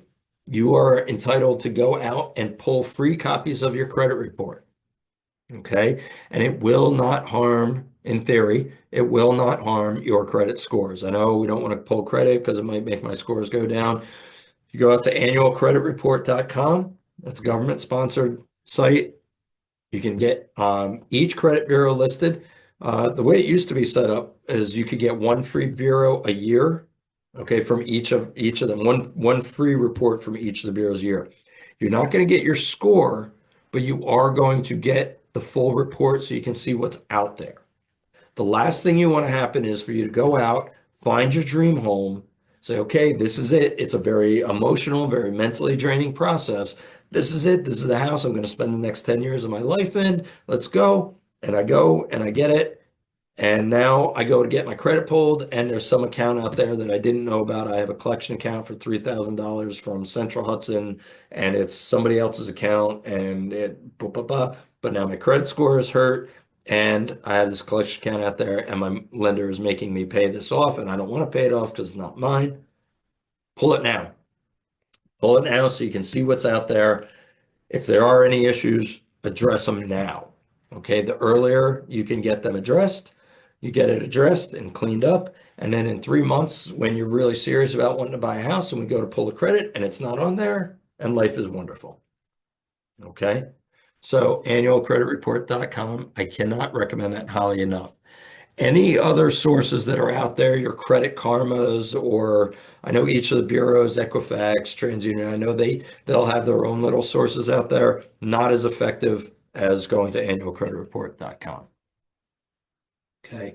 And with that, and I think you guys could probably hear it because I can hear it. I need to take a little break, so I'm going to turn over to Alex here to hit the chat box and see what we got for questions, please.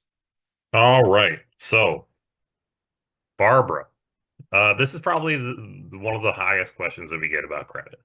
If you're shopping for a mortgage and you got more than one bank is pulling your credit, how does that affect your credit score? You got a window of time that you can shop. We know that you're shopping. We're going to see that on your credit. Um, what is that window of time? Some people say that it's a couple weeks. Some people say it's about a month.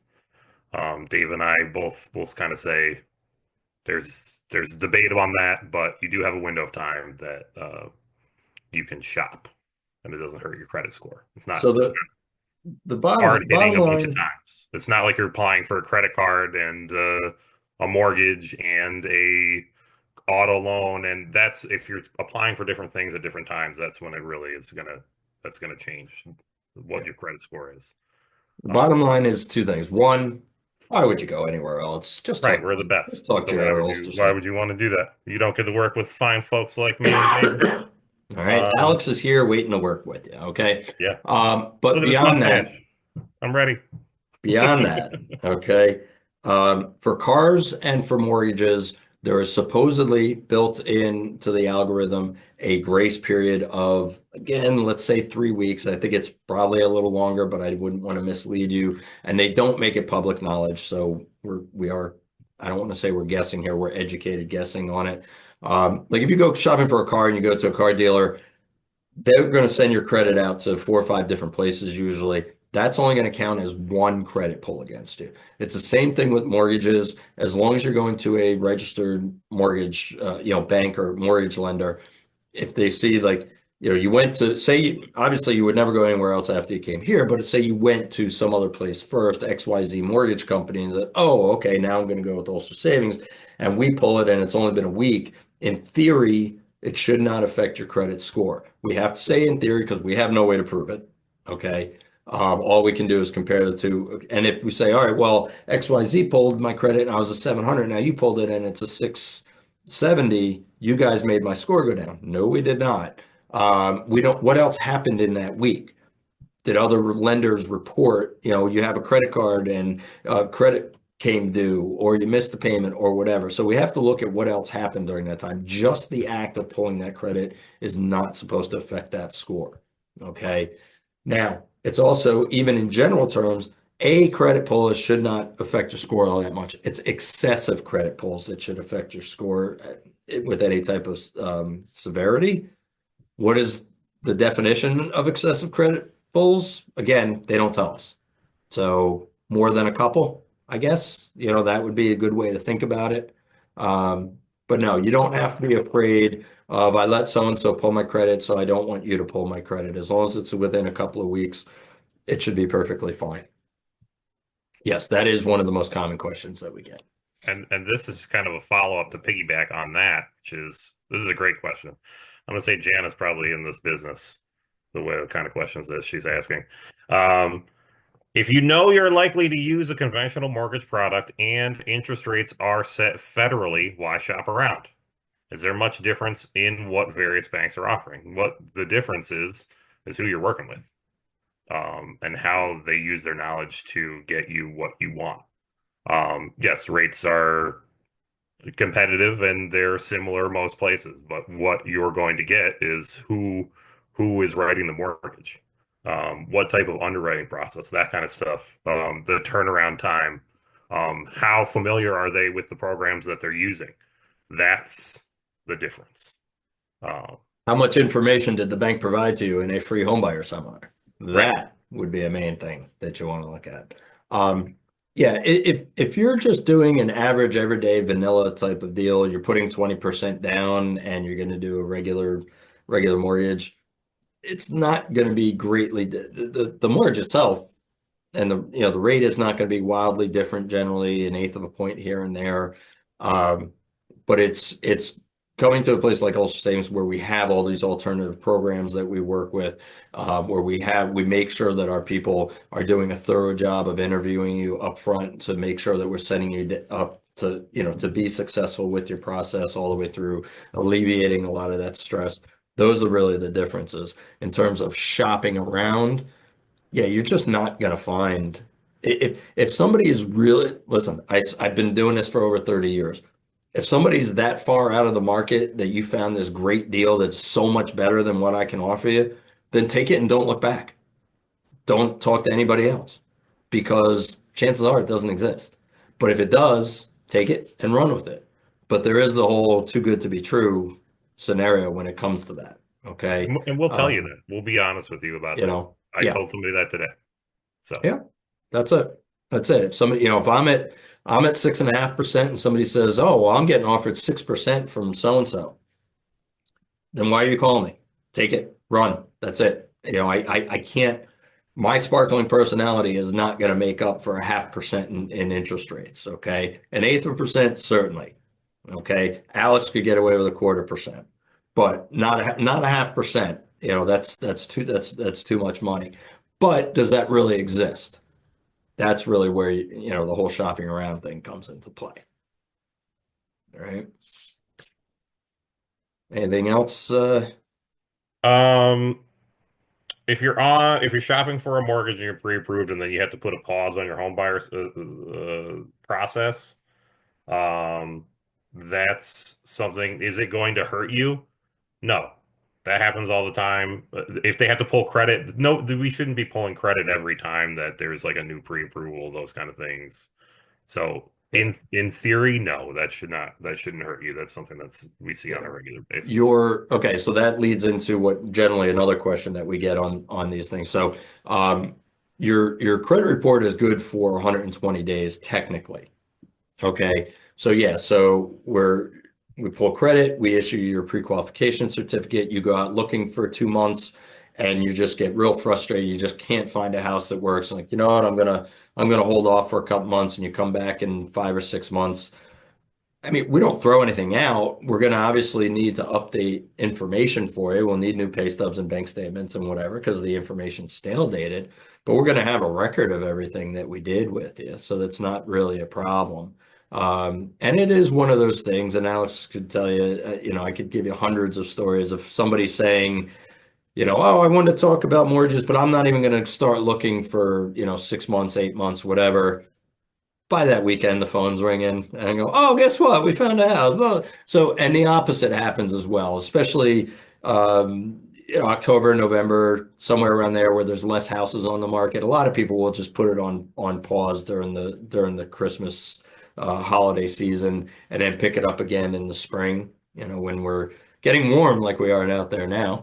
Haha. And we will so yeah, it's really not a problem, but some things will get stale dated. That's all. But yeah, you're so if we issue a pre-qualification, it's generally good for 120 days from when the credit was pulled. That's usually the date that triggers everything. Okay. Question we always get asked, I'm just going to jump to it now. I'm sure a lot of you are familiar with, we're going to give you the $750 homebuyer certificate. That'll be good through the end of 2026. So don't worry about that either. Okay, yeah, we give you 2 years to get out there and find the home of your dreams. Okay. Anything else on this topic, Alex? I think we're good. There are some kind of like rogue questions here that I'm making note of that we can kind of they're good for everybody, but we'll kind of hit them at the end. Okay. All right, great. Sorry. All right. The last C, collateral. Here's the exciting one, the property that you're buying. So what are we looking at? We're looking at the type of home, the condition of the home, and the value of the home. Okay. So when we talk about type of home, we don't really care so much if it's a raised ranch or it's a colonial or it's Victorian style or whatever. That's not really what we're talking about as far as type of home. What we are talking about, is it a single family house? Is it a 2 unit or a 3 unit house? Is it a condo? Is it a manufactured home?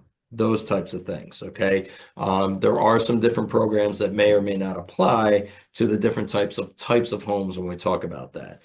Something I want to clarify, I don't think that I brought it up yet. We've talked a couple times about multifamily houses, 3 units, 4 units. So 1 to 4 units is residential lending. That's what we're talking about here tonight. Okay, 1 to 4 units, that's all residential lending. Anything over 4 units is basically puts it into a commercial division. Okay. And a lot of the things that we talked about here are not going to apply. It's a totally different department. We have a commercial division here at Ulster Savings. We work hand in hand with them all the time, and we'd be happy to refer you over. But as long as you're looking at 1 to 4 units, that's what we're going to handle here on our end. Okay. So I just want to clarify that. So again, otherwise, type of home, yeah, if it's a Victorian or it's a raised ranch, it matters for the appraisal because the appraiser, when they go to find out what your value is, they're going to compare it to the same type of house. You wouldn't compare a ranch to a center hall colonial. You want to compare a ranch to a ranch, that type of thing. But in terms of the type of home, there's no restrictions on the programs if it's a single family ranch or it's a colonial or whatever. Now, if it's a condo, that's a little bit different. Not all the programs will apply to a condo. We do plenty of condos. They're perfectly acceptable, no problem. But some programs have some limitations on that. Why? Because not only does you as the borrower have to be approved, but the complex has to be approved. Okay, not just your unit, but the whole complex. Um, if there's a situation, if you're looking to buy a condo or a townhouse where it's it's attached in a community, that's where you have your common charges or your maintenance fees. What if a significant portion of the population of your complex is behind on their maintenance fees? Okay, maybe it's $300 a month in homeowners association dues, but half of the people are delinquent on them and haven't paid. Well, if there's a big pothole that comes up, or there's a tree that falls, or just doing your regular snow removal, well, if there's not enough money to pay the contractors to come out and do it, that's not going to be a fun place to live for a while. Okay. So that's where it's not just you as the borrower and your unit, but also the complex has to be acceptable. Okay. Um, Otherwise, again, single family, 2 unit, 3 unit, 4 unit, all good. Manufactured housing. There are some limitations on what we can do with mobile homes or manufactured housing. Okay. Most programs allow it. Some programs may not, or there just may be restrictions. We may only be able to go to 95% on a manufactured home, depending on the program, as opposed to those 97% programs we have. Okay, so if that is something that you're interested in, again, just be open and honest with your loan officer up front and make sure that we're going down the right path. Okay. Condition of the home. Listen, does not have to be brand new. It does not have to be sparkling clean. We understand the overwhelming majority of the homes are lived in. So what does that mean? That means there's going to be some marks on the wall, maybe a hole in the wall. That means we might have a kitchen that's 30 years old. As long as it's functional, that's fine. Primarily what we're looking for in terms of any types of issues with the condition of the house is anything that would fall under the category of health or safety issues. That's usually the only pitfalls that we're looking at. So, is there a brown stain on the ceiling? If so, what does that mean? That means there's probably a leaky roof. Okay. So that could be an issue because that's a health or safety issue because what happens with the leaky roof? Mold, right? And now that's a health or safety issue. What if there's broken glass? What if there's missing handrails? What if the steps are barely connected and as you go to walk up the stairs and the whole things are shaking around on you? Those are things that could come into play. So that's something that generally you're going to get when you go to put in an offer on a property, you're going to get an inspection done. For most programs, it's not a requirement, but we tell you, you absolutely should be getting an inspection done. Okay. You're hiring an inspector to go out and find everything that's wrong with the house now and what might go wrong in the next year or so. Your appraiser is not doing that. We are going to have to get an appraisal done within the process of getting your loan done, and they're going to come up with the fair market value. But they're looking at condition. It's got to be something that smacks them in the face. Like I said, they're walking up a stairwell and there's no guard, there's no handrail. Obviously, that smacks them in the face. They know that. There's a brown stain on the ceiling, it smacks them in the face. They're going to see that. But they're not crawling around looking for problems. Okay, so that's something that's going to be more between you and your inspector. So when it comes to condition, we're basically just looking for it to be functional and no health or safety issues. All right, and then the last topic there, fair market value. Bottom line is the appraiser is the one that's going to go out. They're going to compare the house that you're looking to buy to 3 to 6 recently sold houses in the area to make sure that the value is really there. Okay, so you're looking to buy this house and you fall in love with the house and your realtor says, okay, the house is listed for 300, but the realtor tells you, well, there's a lot of offers on this, so you should offer 320. Okay, so you offer 320, the 320 gets accepted because it's higher than what they were even asking for. Then the appraiser goes out and does their job, and it turns out it appraises for 300 because that's what it's worth. Something's value is not what you're willing to pay for it. It's what's an average person willing to pay for it. If you love purple houses with pink polka dots and you're willing to pay extra for that, that's not something the average person is necessarily going to be willing to pay extra for. In fact, A lot of people would probably pay less for that kind of house because the first thing they're going to do is paint the house. So that's going to cost them more money, right? So it's not what it's worth to you, it's what it's worth to the average person. That's what the appraiser is doing. What I want to clarify on this, because I've been through this many, many times in my career, is people saying the bank underappraised my house. The bank's appraiser came in way too low. The bank doesn't have appraisers. Okay. We don't have appraisers. The bank has independent third party contractors that are licensed, New York State licensed appraisers that we contract with to go out and do their job. Okay. If they come back and say that the value is not there, that's their opinion based off of the facts and figures that they came up with and some things that are their opinion to come up with the value. They're not going to purposely submarine your deal. Nobody's going to do that. We don't want that to happen. We want to do as many deals as we can. But I've been hit with that many times in my career. We're like, oh, you're appraiser. You guys want the appraisal to come in low. No, we do not. We want the value to come in where it's supposed to come in. Okay. Just because the value came in lower than what you were hoping for doesn't mean it's wrong. Now, it doesn't mean it's right either. Appraisers can make mistakes and they can have bad days, and there is an appeal process, but I'll tell you that's pretty rare. Okay, if a value comes in under, there's usually a reason for that. The first thing that I always do is I tell my clients to go back to their realtor, say, okay, well, you told me to offer 320. What did you base that off of? Where are the houses that we're selling for 320 in the area that are comparable to this house? And if they can't give you any, then they might have led you down a little bit of a wrong path there. Okay, so that's something to take into account. The value comes in now. If the value comes in higher, great. You don't tell anybody.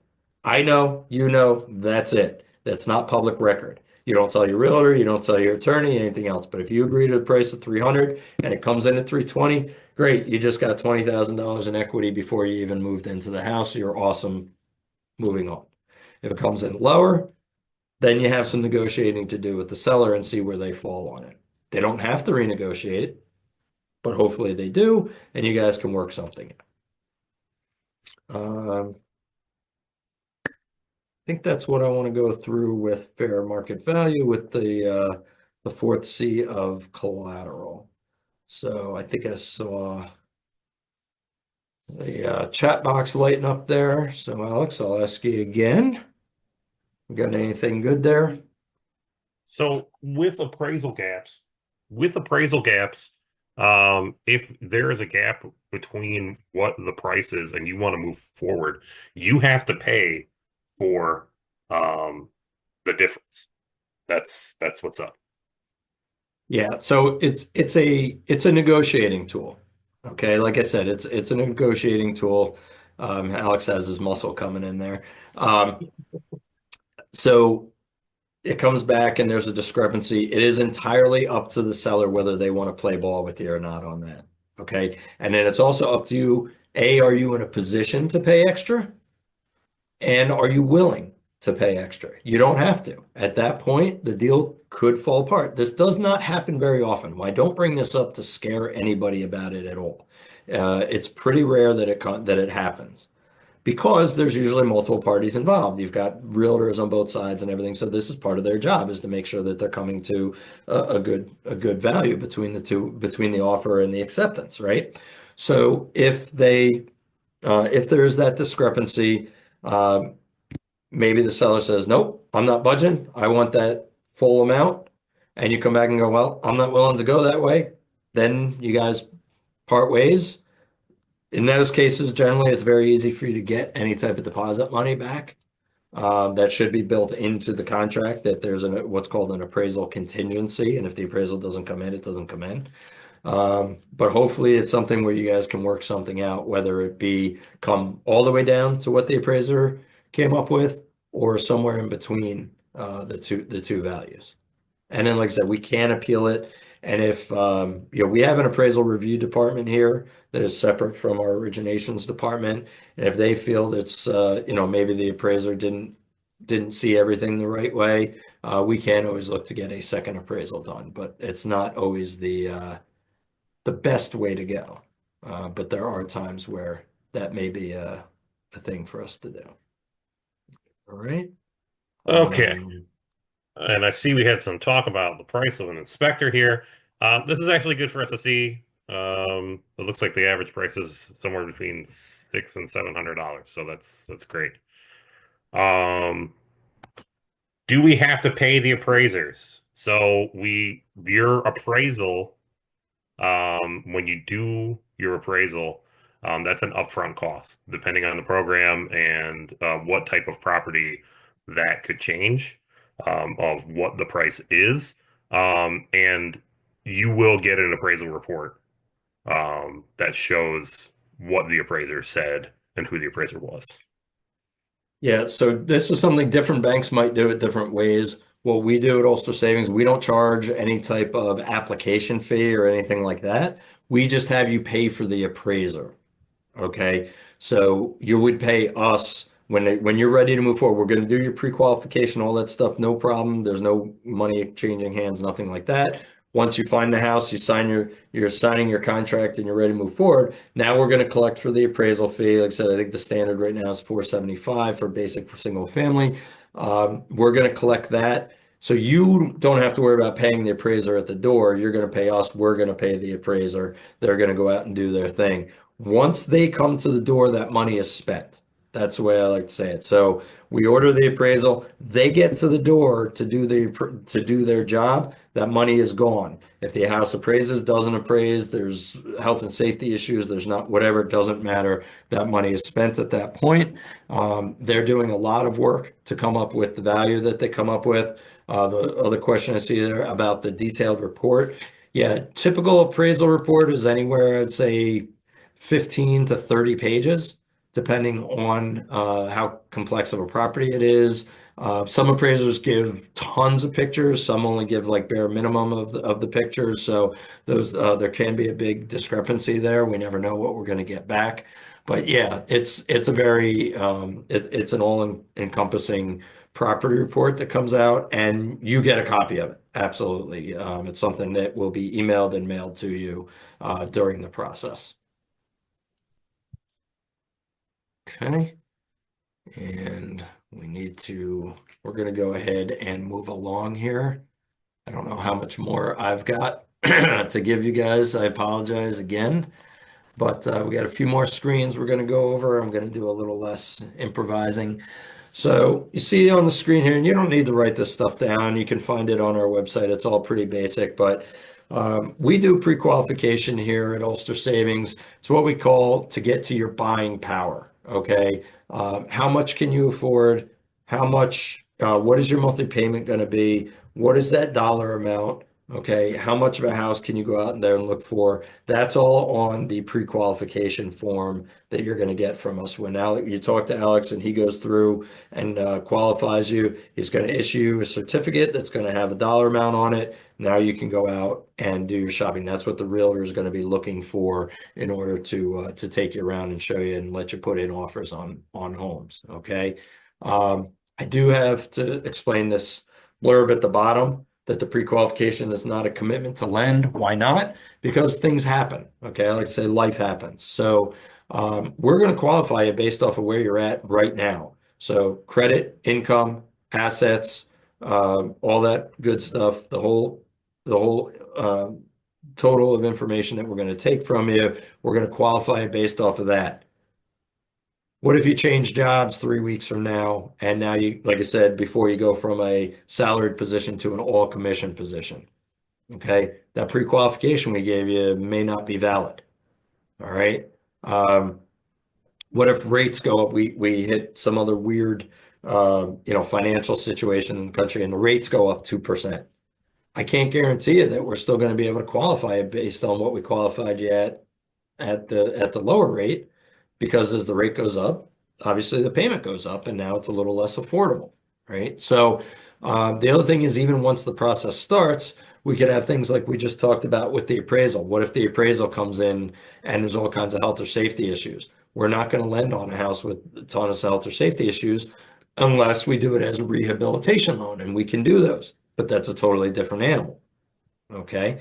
So if we're just looking to do a pre-qualification of an average vanilla type of loan and things change, then your pre-qualification has to change as well. I hope that makes sense. Okay. What type of documentation you might like. I'm going to go ahead and put this up there for a moment. I'm not going to read all this stuff to you. It's pretty basic. Again, you can find this on our website as well. And um, this is not all encompassing because depending on what your situation is, there's other things that may come up. Okay, but here's a pretty good idea of what you're looking at. Income, assets, that's the main thing that we're looking at. Credit items, those are the main things that we're looking for. Okay. Just want to throw some terminology out at you. Again, nothing to be written down or anything, but these are just the different types of mortgage loans that we do. We do some adjustable rate mortgages. We have a special going on right now with some of our rates. So basically, it's not adjustable from day one. We have programs where it's fixed for a period of time and then changes to an adjustable. For instance, our what we call a 5-1 means it's fixed for 5 years. At the end of the fifth year, it changes to a 1-year adjustable. Is that good or bad? No, it's just situational. Some people are willing to take the risk on that. You get a lower starting rate on the 5 years with the idea that it may go higher at the end of the fifth year. Okay, that's the trade-off there. Are you willing to do that? I don't know what your risk tolerance is. It's the same thing as playing the stock market or anything else. Okay. Construction and renovation mortgages. I just mentioned renovation, rehabilitation, same thing. So we can do construction loans. If you want to go buy a piece of land and build a house on it, we do a ton of construction lending as well. A lot of banks don't do it anymore. Government insured loans, we have a lot of different programs, both federal loans and state loans. Land mortgages, you want to go buy a piece of land and build on it somewhere down the line. We can do a loan on just a parcel of land without a building on it. Who are you going to deal with throughout your process? Well, your first step, besides myself here tonight, would be somebody like Alex, one of our loan officers. And these terms all mean the same thing. You'll see this in the business: loan officer, loan consultant, mortgage specialist, senior loan officer. They all mean the same thing. They're the ones that you're going to spend the most time with, really getting to know you and getting to know them, so that we can make sure that we're putting everything together properly for you. Okay.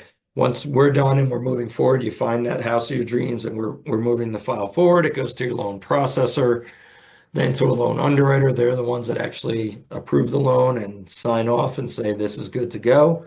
And then it goes to your closing coordinator, and they're the ones that have fun of doing exactly what it says, coordinating between you, your attorney, your real estate agent, the seller, the seller's attorney, the seller's real estate agent, and the bank's attorney, and putting that all together to get everybody in one room at the same time to bring this to a happy finish for you.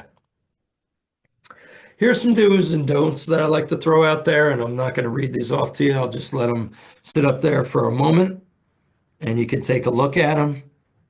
And if you have any questions on that stuff, I'm happy to answer it. But it's all should be fairly self-explanatory. But if you want to know the whys, I'm happy to go through that as well.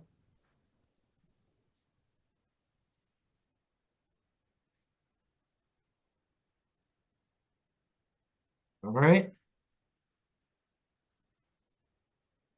The basic steps in buying the home. Well, you're taking a good step one right here tonight, getting all this great information. So gathering your docs together, talk to your mortgage specialist, get your pre-qual certificate, work with a realtor and an attorney. If you want to work with an attorney, you don't have to, but we recommend it. Find your dream home, finish the application, submit all the docs, work with the processor to complete everything, set a closing date, warm your fingers up because we're digital age, but not when it comes to mortgage documents. You're still going to sit there and you're going to sign 40 probably something pages. So you got to get ready for that. Then you take the keys and start the next exciting chapter of your life.